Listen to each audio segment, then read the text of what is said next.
passé. En direct, vous venez d'être reçu par le président de la République. Est-ce que vous pouvez nous dire sur quoi on portait votre entrevue?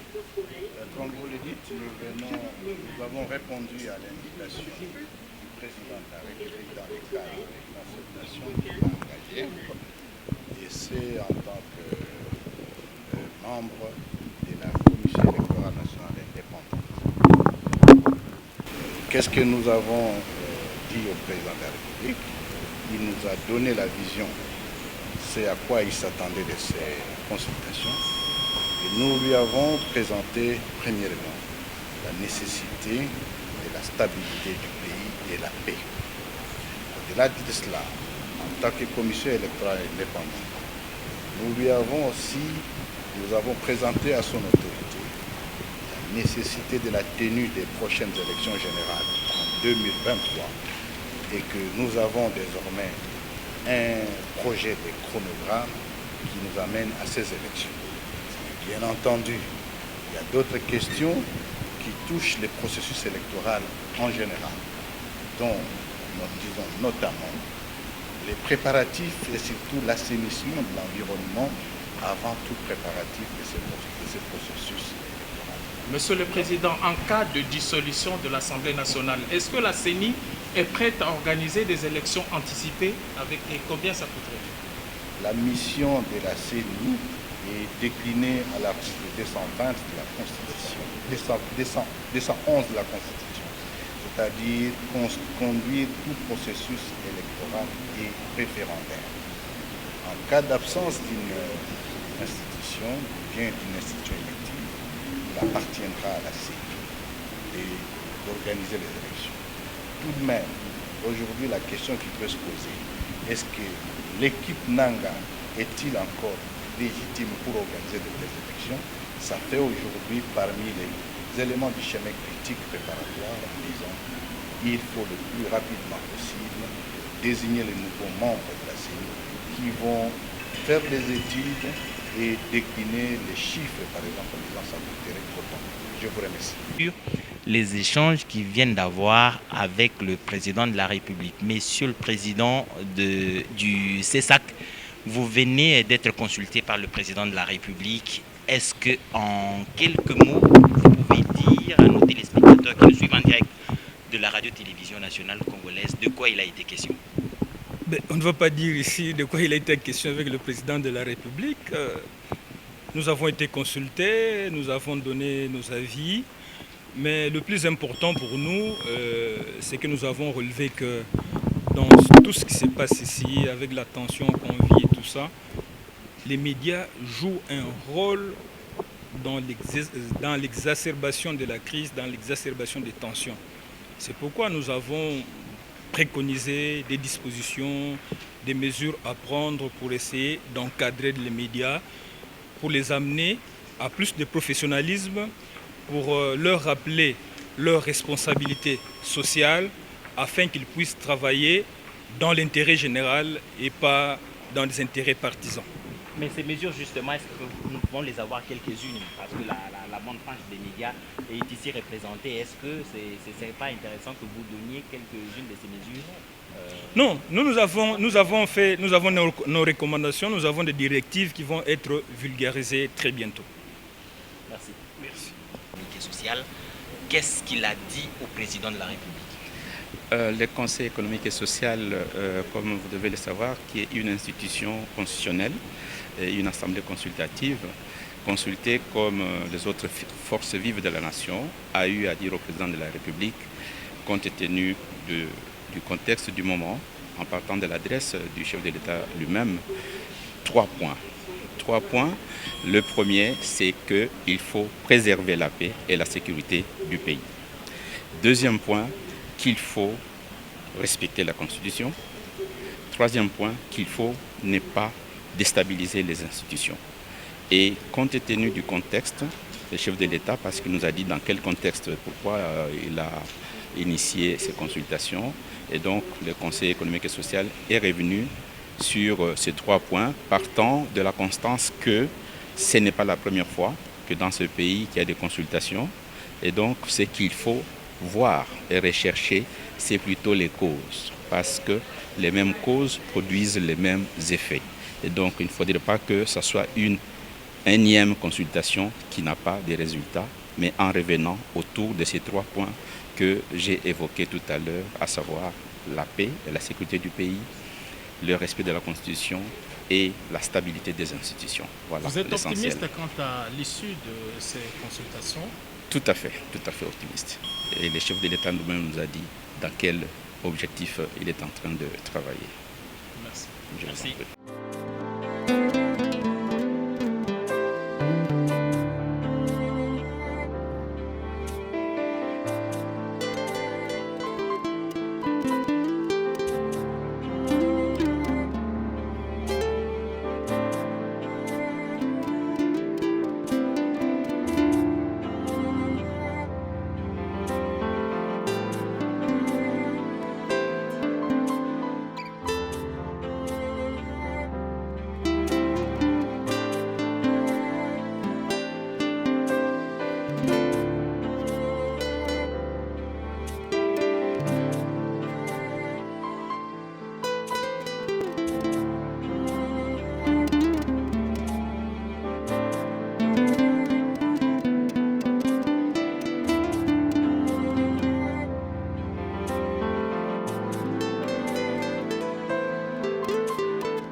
Au cours de vos échanges, nous travaillons en tant que plateforme des organisations de la société civile spécialisée en matière des élections et nos entretiens avec le président de la République, chef de l'État, tournaient sur la problématique de la Commission électorale nationale indépendante. Et après avoir fait un constat de ce qu'a été commission électorale de 2006, 2011, 2018, qui était dominée par la classe politique, nous avons vu que ça n'a pas donné un résultat et la Commission électorale nationale indépendante était devenue un enjeu de gérer les élections. Et c'est pourquoi nous avons fait une proposition au président de la République qu'on puisse, dépolitiser la Commission électorale nationale indépendante. 2, faire une commission électorale indépendante composée des experts des organisations de la société civile en matière électorale. Et parler aussi du problème du recensement, de l'identification de la population et qu'on puisse doter de moyens à l'ONIP pour faire le recensement raccourci. Par le recensement raccourci, nous attendons le RAPTA, c'est-à-dire recensement administratif de la population techniquement amélioré. C'est ce recensement qui était même adopté au niveau de la conférence nationale. Et avec ce type de recensement, nous aurons peu de moyens financiers, nous aurons peu de temps pour qu'on puisse arriver aux élections dans le délai constitutionnel en 2023. Sans cela, on aura difficile à conduire. Donc on devait faire face aux différents défis financiers et nous avons demandé au président de la République de construire un fonds spécial où on va mettre l'argent de 3 exercices budgétaires pour que ces fonds-là puissent être gardés et quand on va faire les élections, on puisse les organiser à temps réel et mettre la nouvelle structure de la CENI et de nouveaux animateurs de la CENI en respectant la procédure crédible et des critères objectifs de désignation. Et nous avons demandé au président de la République qu'il n'y ait pas interférence des acteurs politiques, des responsables des institutions dans la désignation des animateurs de la CENI. Et si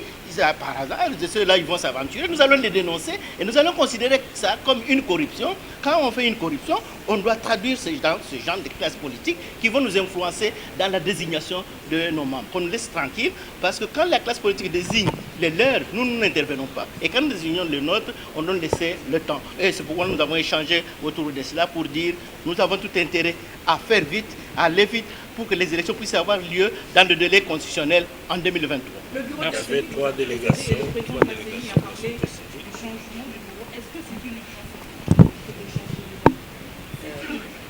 Je crois qu'il faut noter que le président de la République lui-même a reconnu qu'il aurait été important qu'il nous reçoive avant ces institutions qui ont parlé des élections, parce qu'il a estimé que dans nos argumentaires, nous lui avons appris beaucoup de choses. Effectivement, la question de la mise sur pied de la CENI est une question urgente, dans la mesure où il faut noter, et nous l'avons dit au président, que le processus électoral est en berne, qu'il faut une planification électorale, il faut une budgétisation électorale, il faut une institution technique qui accompagne les réformes électorales. Et ça donc, nous l'avons exprimé au président, il a reconnu qu'il y avait nécessité par rapport à cela. Mais il faudrait aussi dire que par rapport à la question politique de la coalition, nous avons dit au président de la République qu'il était important, d'abord, qu'il ait en vue la stabilité du pays, qu'il ait en vue la sécurité du pays, qu'il ait en vue le fait que le pays doit évoluer dans la paix, qu'après avoir consulté, qu'il puisse en fait constituer un cahier des charges sur base duquel il verrait rationnellement, systématiquement, comment voir la manière de pouvoir requalifier la coalition de telle sorte que en fait, tout le monde puisse être pris en compte en tant qu'acteur pour la gestion du pays, étant donné que lui-même a dit qu'il a eu à tendre la main pour gérer le pays en tout amour et consolider la cohésion nationale. Merci. Merci. Bon, je pense que nous avons tous suivi le discours du chef de l'État qui a convoqué les consultations. En tant qu'Église du Christ au Congo, nous sommes venus déposer notre mémo qui contient des propositions que l'Église du Christ au Congo soumet au président de la République. Donc c'est difficile de vous dire les contenus, mais nous sommes venus apporter notre contribution aux consultations convoquées par le président de la République. Et que pense les CC justement par rapport à cette initiative? On sait que Monseigneur le Président s'était déjà exprimé là-dessus et vous, en tant que numéro 2? Oui, le CC est tellement contente parce que ça cadre dans notre vision, c'est-à-dire quand les choses ne marchent pas, il faut se mettre autour d'une table et parler. Nous sommes des Africains, n'est-ce pas, que pour nous, quand le président de la République a convoqué les consultations pour l'Église du Christ au Congo, c'était vraiment une occasion. C'est comme ça que nous sommes venus déposer nos propositions à son Excellence.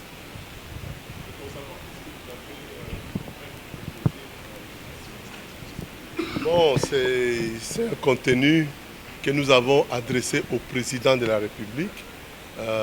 Maintenant, c'est à lui.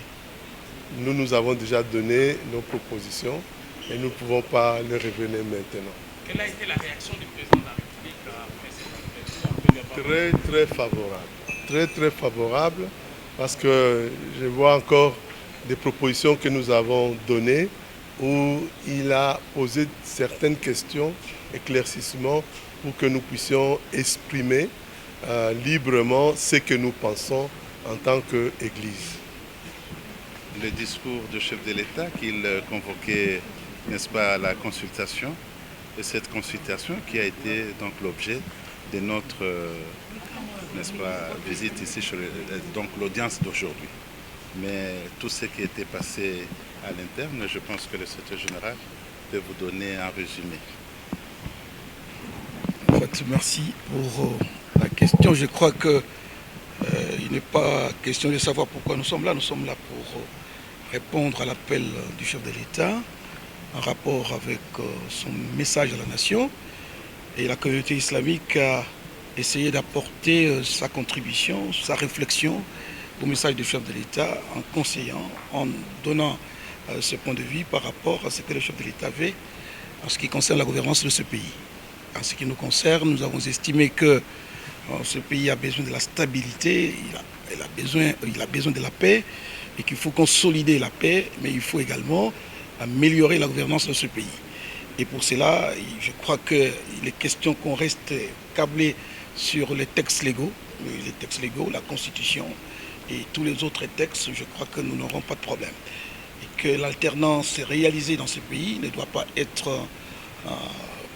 ne peut pas durer simplement un matin. Ça doit se poursuivre pour que nous puissions continuer avec les alternances dans ce pays-là.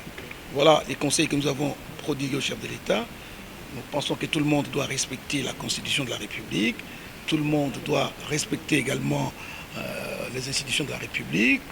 Et voilà, si nous le faisons de cette manière, le pays va sortir, que le chef de l'État tient bien la balance pour que le pays ne puisse pas basculer. La stabilité, rien que la stabilité. En tout cas, c'est quelque chose qui nous a beaucoup plu. en tant que chef de l'État, qu'il puisse se soucier de notre communauté. À part l'intervention du chef de l'État, nous, à notre tour, nous lui avons essayé de lui citer la sagesse du Saint-Coran, ce que le bon Dieu nous a dit dans le Saint-Coran. Par exemple, la consultation, c'est quelque chose qui est coranique.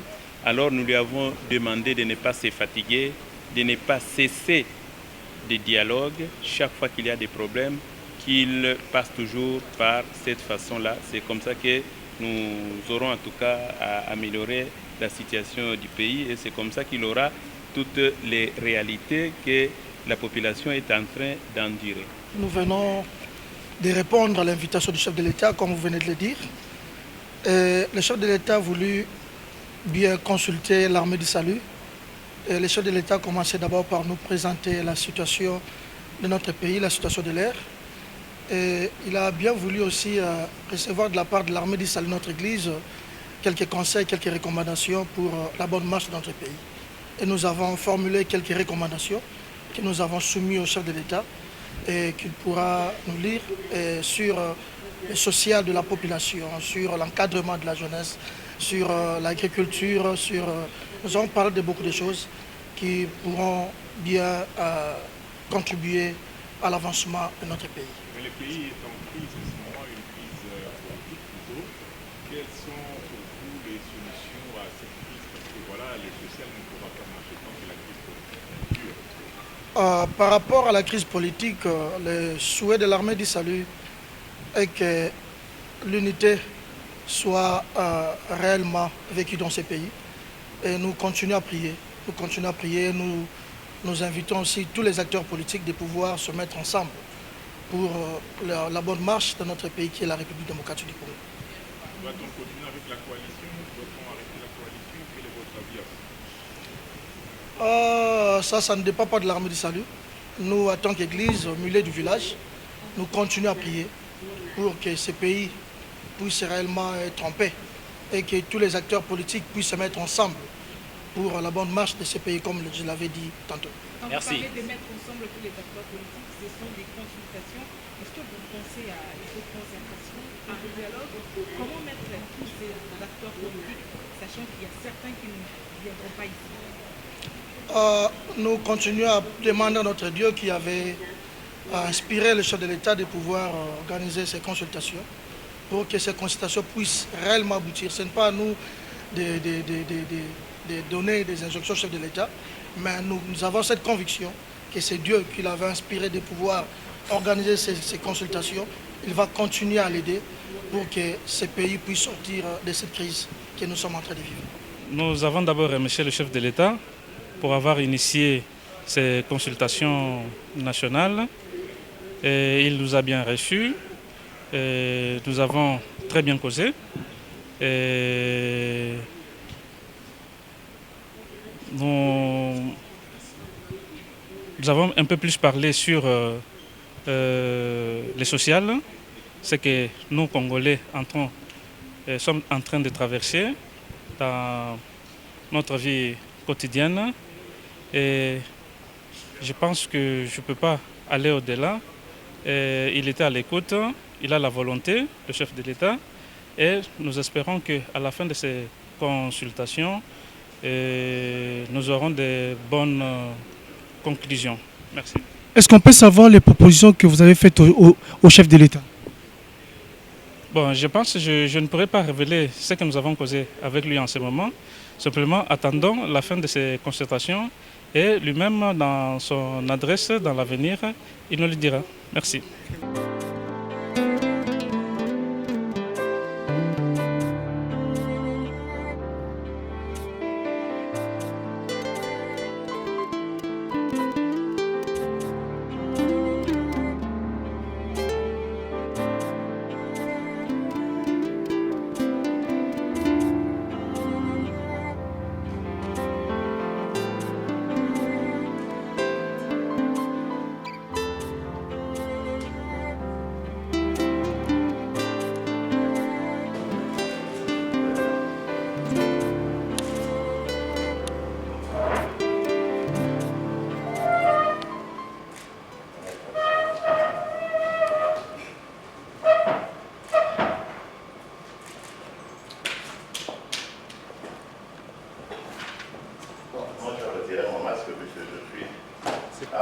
demande pas d'en faire autant parce que vous êtes conforé.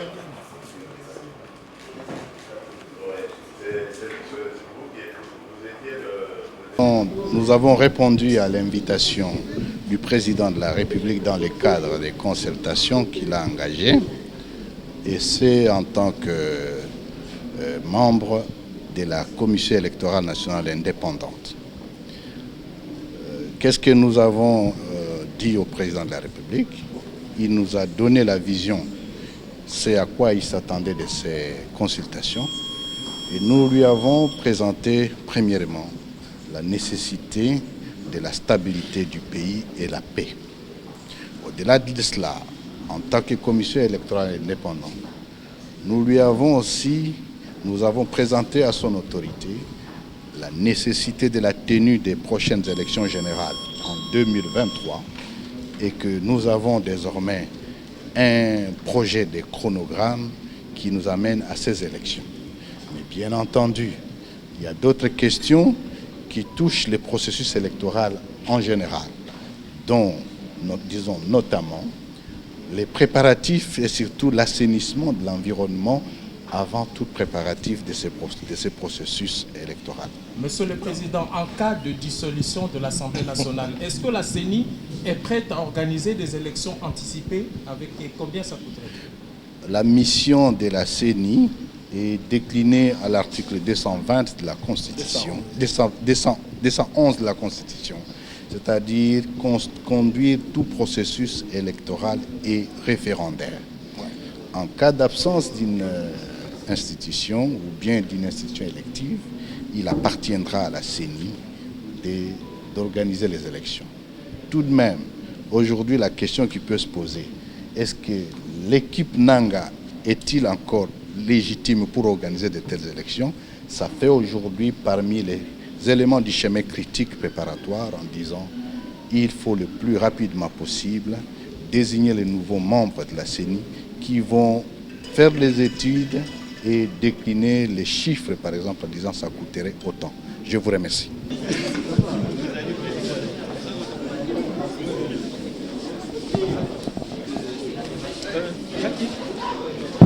Je n'ai pas arrêté. Hein. Merci. Allô? On nous a induit en erreur.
On est en direct, Monsieur le Président du CENSA. Joseph Olengampoy, vous venez d'échanger avec le président de la République dans le cadre de ces concertations. Est-ce que l'on peut savoir de quoi vous avez parlé? Vous êtes de la presse. Vous devez faire vos recherches pour connaître de quoi on a parlé. Vous connaissez la situation du pays. Alors, le chef de l'État,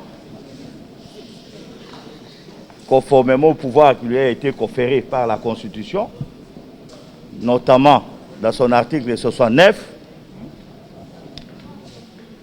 a souhaité, il nous a fait le bilan de l'état de lieu de la République. Et il a demandé aussi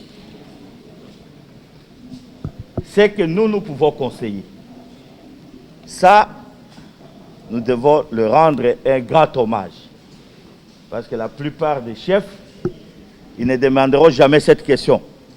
Et c'est là que nous avons aussi profité pour donner au chef de l'État notre point de vue, auquel on aurait souhaité, à ce que, si on aurait été consulté avant, on aurait souhaité, à ce qu'il se rencontre d'abord avec son prédécesseur, Kabila Kabange, qu'ils arrivent à échanger. Pourquoi? Pour la simple raison que ce système politique que le chef de l'État lui-même l'a reconnu lors de son discours devant les 2 chambres de parlement réunies, qui était son premier discours, que nous sommes dans un apprentissage de la démocratie et que c'est la première fois que nous avons ce système dans notre pays. Il est souhaitable, parce qu'en politique, le dialogue doit être permanent et jamais arrêté. Ils ont discuté à 2 pour lui montrer cette fois-ci à 2, sans avoir des extrémistes qui sont du côté de Joseph Kabila et les extrémistes qui sont du côté du président de la République. Les mettre de côté et en face, ils parlent des problèmes de la République. À notre niveau, c'est par là que le chef de l'État essaiera de trouver des solutions et ensuite engendrer vers les institutions, les parlements et le Sénat et ainsi de suite. Parce que de nous tous ici, la seule personne qui a eu le pouvoir par la voie, le suffrage universel, c'est le président de la République. C'est à ce titre qu'on lui reconnaît comme garant de la nation, comme le premier magistrat du pays, comme le premier diplomate du pays, comme le premier commandant suprême du pays.